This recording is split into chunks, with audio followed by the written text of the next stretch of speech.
MultiGreen, building attainable, sustainable, and tech-enabled multifamily real estate through impact investing. Welcome to the MultiGreen podcast.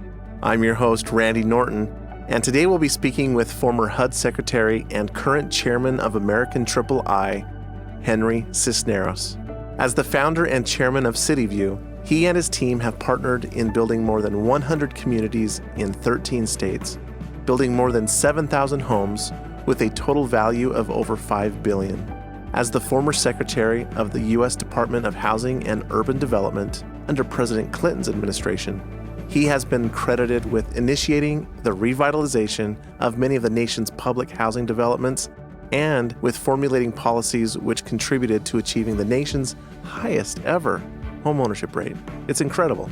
Mr. Cisneros has also authored and edited several books, including but not limited to his most recent 2021 release, A Bottom-Up Infrastructure Strategy for American Renewal and Texas Triangle, an Emerging Power in the Global Economy. We are incredibly fortunate to be speaking with the National Association of Home Builders Hall of Famer, Mr. Dr. the Honorable Secretary Cisneros. Enjoy our conversation. Henry, thank you so much for being with us today on the podcast. Thank you very much for doing a podcast on this important subject. I love doing it. I understand that you have a long track record in San Antonio. My sister lives there now. It's one of my favorite cities. Last time I was there, it looked like Pasadena. It reminded me of Southern California. Well, there are times of the year when we have Southern California weather. There's other times when we have Las Vegas weather in the heat of the summer. But it is a city that attracts a lot of people, something like 30 million visitors a year, between our strong convention climate, as well as the Riverwalk, the most visited spot in Texas, the Alamo, one of the most visited spots in Texas, and multiple theme parks like SeaWorld and Fiesta Texas. It's a favorite place for a lot of people. We say in Texas, every Texan has two homes, the place they live today and San Antonio. I like that saying. And San Antonio and Austin have been one of the highest growth markets in the country year over year. Why is that? Part of it is just because we're in Texas, and this state without income tax and with a real convergence of economic factors, the growth of the Texas Triangle cities of Houston and Dallas-Fort Worth and Austin, San Antonio makes this one of the more important corporate. About 10% of all the Fortune 500 in the country are now in Texas. The port at Houston, the airports in Dallas and Houston, the University of Texas at Austin and Texas A&M nearby, the big global class universities, a lot of research and development, biomedical, military, cybersecurity, a lot of factors pulling people to Texas, and Austin and San Antonio, you're right, are among the fastest growing. From 2010 to 2020, in terms of job growth, the three fastest cities in America in growth were Austin, number one, Nashville, Tennessee, number two, and San Antonio, number three. Fascinating. And we can't forget Texas barbecue. That attracts everybody down there. That and country and Western music. That's right. And just the laid back Willie Nelson attitude. That's right. Now, I want to ask you about your prolific academic background. And you attended some of the finest institutions in the country, which helped you build up this body of knowledge and expertise in housing as well as infrastructure and public policy. Can you share with me one of your favorite things from each university that you attended, and maybe one of your favorite takeaways from each of those locations? Well, I've never been asked that question, so I do need to think about it. But Texas A&M is where I did my undergraduate education. It's one of the largest producers of military officers, just under the numbers produced by the service academies. I was a member of the Corps of Cadets there, and I learned so much from my experience there in kind of leadership development. And I'm speaking to the graduating seniors in another 2 weeks. And I was just working on my remarks, and I thought that I would share with them what was one of the most profound insights that I garnered in those days. and it was standing at attention in the hallways of one of the military buildings when, if a job was left unfinished or sloppily done, you had only one response you could make when asked, why did it happen? What did you do? And the only answer was, no excuse, sir. It meant, it wasn't finished properly. I know that, but I'm going to get it done. So that would be my takeaway from my Texas A&M years, just a real focus on results and outcomes. I had the privilege of studying at Harvard at the John F. Kennedy School of Government. And I think there I came away with a sense of the importance of really seeking excellence in the public policy realm. We've heard that phrase over the years, good enough for government work, but that really isn't good enough. And it's a dismissal of the pursuit of excellence. And I have seen excellence in governmental initiatives, whether they be at the local level or at states or in the federal government where I served. So that was my takeaway from the Harvard Kennedy School. And then I did a doctorate at George Washington University.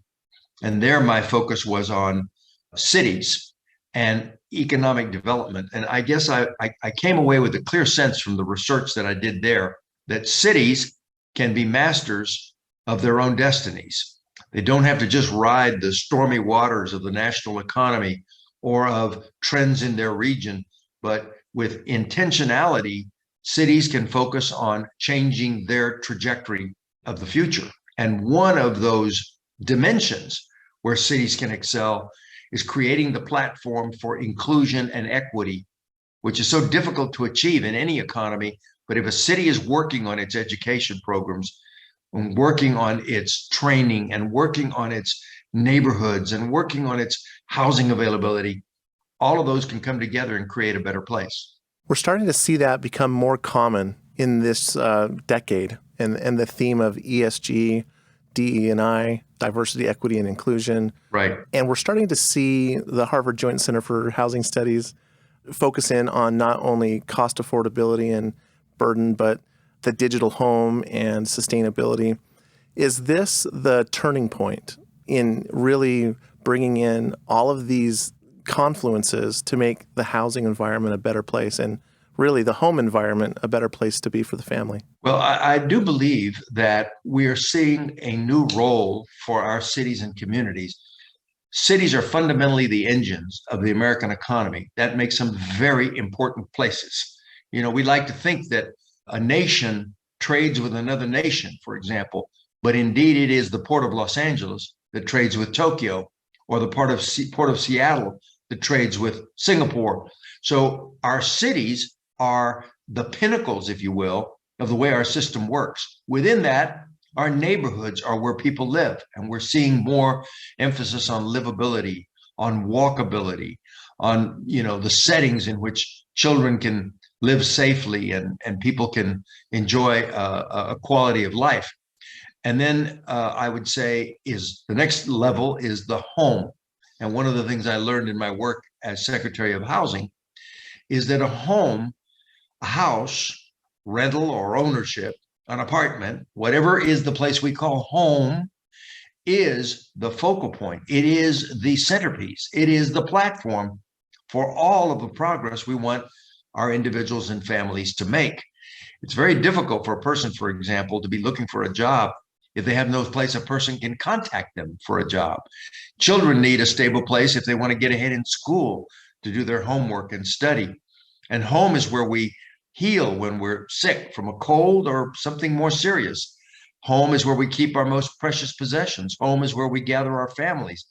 So home is just the absolute centerpiece of all the things we want to accomplish in an advanced society. And you're right, we're seeing new technologies applied to homes. So materials are changing, and we're building smart homes that you can turn the heat on and from your car on your way home, so it's nice and toasty by the time you hit the door. All kinds of things, communications technologies, but it's still at the core the place where we gather with those who we have responsibility to protect, our loved ones. And that's so important to remember. It was really impressed upon me when I worked with homeless Americans and found just what a really unstable life, which leads to unhealthy conditions, the homeless confront.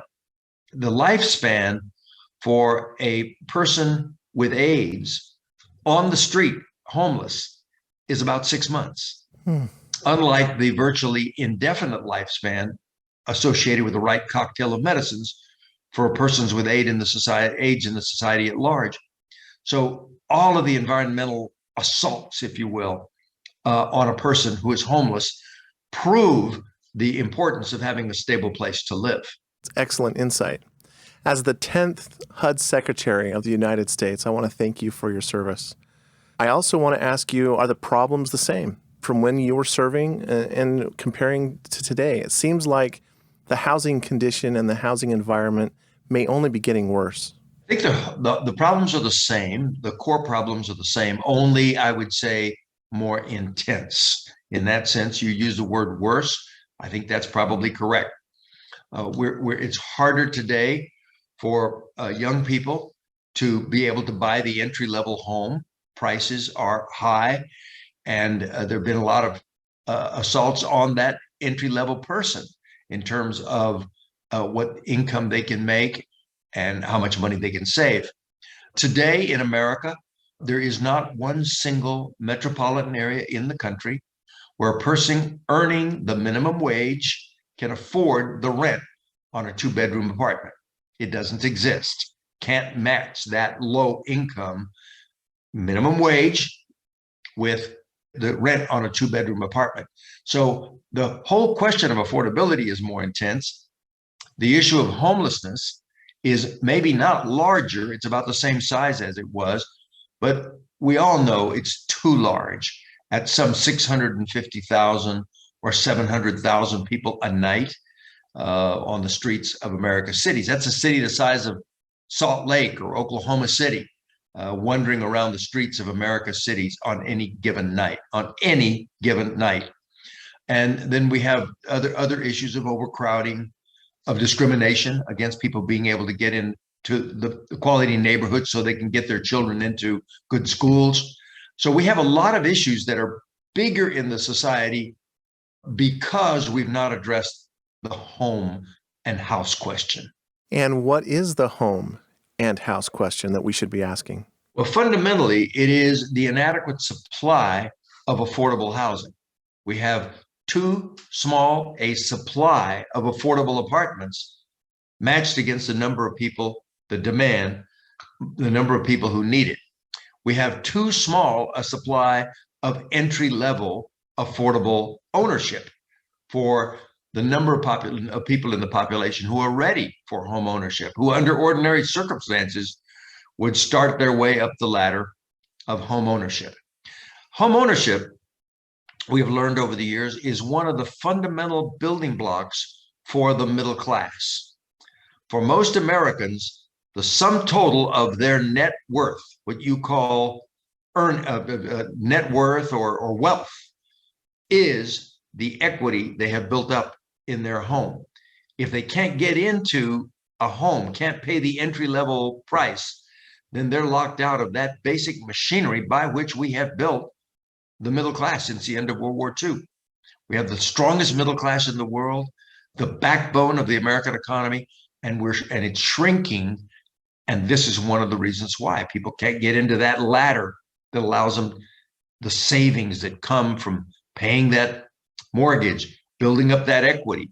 Well, why is that? Because that equity can be used to buy another home. It can be used to build business. It can be used to send children to college. And if we have a substantial portion of our population that can't do it, then they're denied access to that essential upward mobility that is part of the American dream. The white population in America has a home ownership rate of about 72%. African Americans and Latinos have a home ownership rate of about 42%. That's a 30% differential on the entry ticket to getting onto the American ladder of upward mobility. That's not right, and it means we're going to have problems of equity for a very long time. It's unacceptable. While you were at service as secretary, Did you guys have conversations about affordability versus attainability? And how would you define that today? No, we did not have those conversations. Affordability has generally been a measure of how much one should be paying out of the average income for shelter. And it's generally been set about 30%. And if we could achieve a situation where people had to pay no more than 30% of their income for shelter, whether it's rent, or a mortgage, then that's about right. And it would allow people sufficient money beyond that to pay for children's clothing and food and medical bills and some reasonable entertainment, et cetera. That's the guideline. And that's generally what's called affordability. Attainability is a broader set of issues that speak to long-term sustainability, that speak to adding in the cost, let's say, of transportation to work in there as part of the housing equation, because it matters where you live. There used to be a phrase, drive until you can afford it. So people would have to leave their workplaces and drive really long distances out into the far-flung suburbs. So it's unfair, really, to calculate their living cost as just the house when the cost of transportation is really what it costs to live. So attainability is a broader concept that takes in more, I think, dimensions. That's great insight. After you left the HUD role, you became a co-chair of the Bipartisan Policy Center's Housing Commission and Immigration Task Force. Can you tell us more about that work you're doing? Well, I did co-chair with a very distinguished group of people, the Housing Task Force at the Bipartisan Policy Center, which, by the way, is a Washington think tank that was created by two Republican majority leaders and two Democratic majority leaders, Senators Mitchell and Daschle on the Democratic side, and Senators Baker and Dole on the Republican side. So really icons of American leadership in the late 20th century, and people who really understood bipartisanship.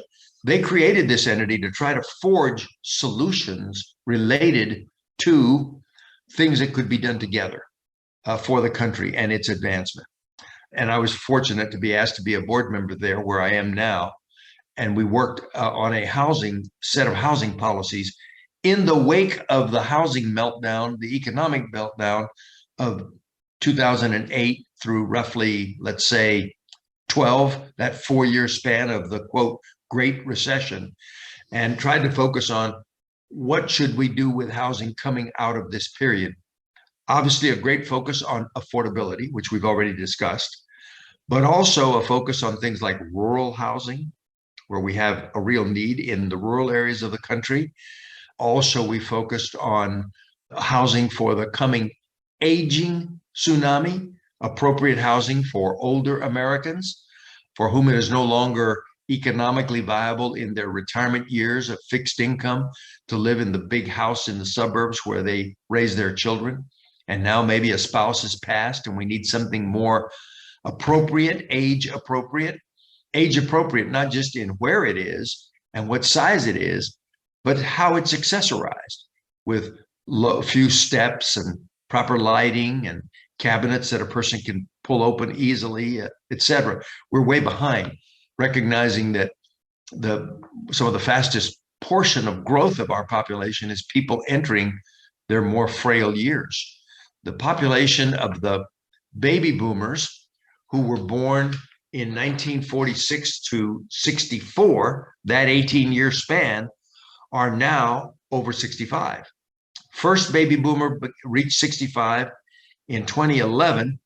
And since then, we've had a decade in which the 65-year-old population has tripled because of the baby boomers reaching that age.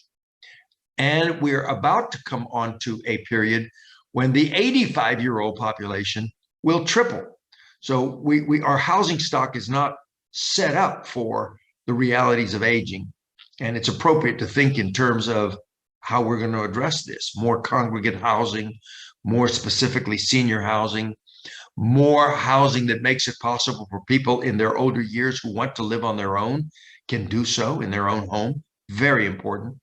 So these are some of the subjects. The subject of discrimination and bias in housing practices. Everything we do to make housing more available and more fair can be undercut if we allow discrimination by race and ethnicity and other issues to enter into the housing equation. The Urban Institute has done studies, for example, that send testors out into the field to try to get a house. And they will send an African-American, well-dressed, well-educated young man to go out and look at an apartment that was just announced for rent in public mediums. And that person will be told, I'm really, really sorry. We just rented that this morning. But thank you for coming and thank you for having an interest. 2 hours later, a tester of the same age with the same educational background, only this one is white, will go to the same apartment complex. And the answer from the person they meet is, sure, let me show you the apartment. Let me get the key. That happens in America. It happens every day in America. And so we say, well, people should be able to move into any neighborhood. Well, not under those conditions. People should be able to advance on their own with no help, but not if we're facing that kind of behavior and barriers. So these are real things. These are actual things that happen in American life that we've not yet been able to root out. It's incredibly insightful. One, for me, being in this industry for 25 years, I've never came across that study. I was not aware of those situations. And I just want to do my part to do right, to improve these unacceptable conditions. That's really unfortunate. Check it out. The Urban Institute, a long time established research institution in Washington, bipartisan, set up by President Johnson in the 1960s, and has weathered the storms of changes in politics. They did a study, have done it multiple times actually, on the importance of fair housing. Fair housing is the concept. I love their work. I reference it all the time. I'm just unfamiliar with that study. Yeah. And thank you for bringing that up and bringing this to our attention. Our listeners are definitely going to follow up on this. And MultiGreen, we are going to follow up on this. You're now also a Hall of Fame recipient of the National Association of Home Builders. How does one become a member of the Hall of Fame? Well, usually what one does is starts early in life to build a housing company and builds tens of thousands of housing units with some pioneering aspect to it. Maybe housing for the elderly, or maybe central city housing, or new approaches to building suburban subdivisions, or something really spectacular of that nature in the housing field. Or you can be fortunate or unfortunate enough to be named Secretary of Housing. But you have to be able to, you have to do some things in the job that merit consideration as advancing the ball for housing in the country. I was a mayor and then and worked on housing some, but really got my teeth into it as secretary. We focused on the home ownership rate and were able to achieve the highest advances in the home ownership rate that the country had seen, record home ownership. And I think that's probably the criteria more than any other that led to my admission into housing. Then after I left HUD, I really doubled down on the housing field and built a company called American City Vista that focused on building workforce level housing for average families in cities across America. And that company, which is now called City View, it's based in Los Angeles, has built about 5,000 units of workforce housing, both single family and apartments, in the years since. Yeah, I'm very familiar with City View. I've been following you guys. And you've also been doing infrastructure. More recently. I want you to expand on that for just a second. And I want to ask you, is housing an infrastructure asset? And if not, when will it be considered an infrastructure asset? Well, I'm pleased that in the latest discussions about infrastructure, housing has been considered by this administration and this Congress an element of infrastructure. Indeed, though it is not in the large Infrastructure Investment and Jobs Act that was signed by the president in November, it was a major portion of the Build Back Better initiative that was considered, and which may yet be taken up in pieces. But there was about $150 billion, which is substantially more than the entire budget for HUD when I was there, which was about 30 billion. So 5 times as large. And I'm hopeful that will eventually pass, because it had some very good ideas in there, speaking specifically to the things we've discussed on this podcast: affordability questions, senior housing issues, technology applied to housing in order to bring down costs, technology applied to build smarter housing, safer, decent, healthier housing, etc. So yes, I do believe it is part of our infrastructure. If infrastructure is defined as those factors that undergird the working of the economy, so we mean roads and airports and seaports and power systems and water systems. Increasingly, the definition includes healthcare systems, particularly hospitals, and higher education and public schools as social infrastructure. Then clearly housing, the place where people have to go at the end of the day, the place where every person addresses the one need we absolutely, every one of us, 320 million Americans have, which is, where are you going to put your head on the pillow this evening? Because we need our hours of nighttime sleep. Where's that place going to be that's safe, where you can keep your possessions, where you maintain your nutrition, you have your food stored?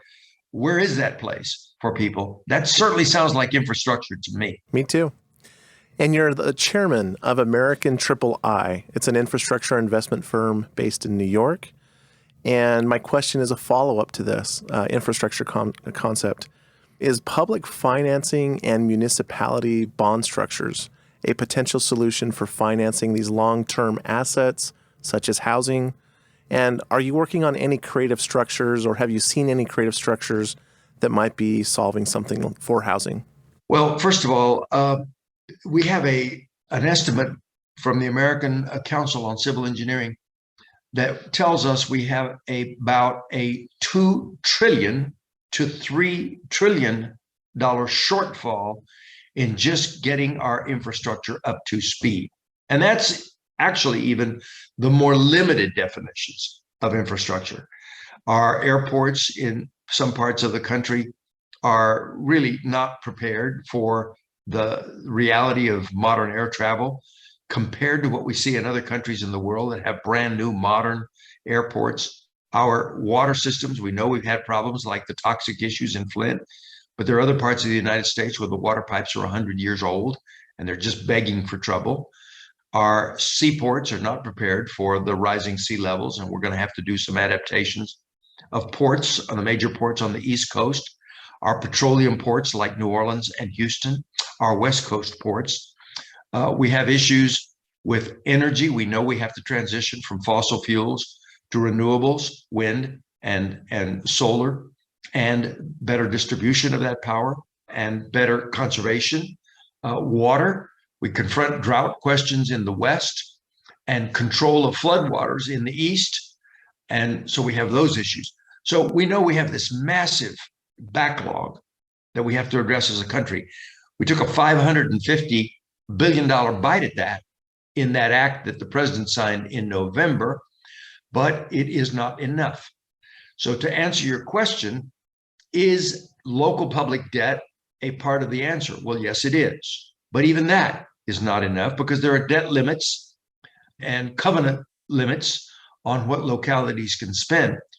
So as you ask about creative solutions, I believe part of the answer has to be unleashing the private capital that is locked up in a whole series of American investments and savings plans, like in state retirement systems, for example, Most states have one or several major retirement systems. They invest in stocks and bonds and foreign currencies and commodities, and more of them are setting aside 5 or 6 or 7% of their total allocations for infrastructure. Very important.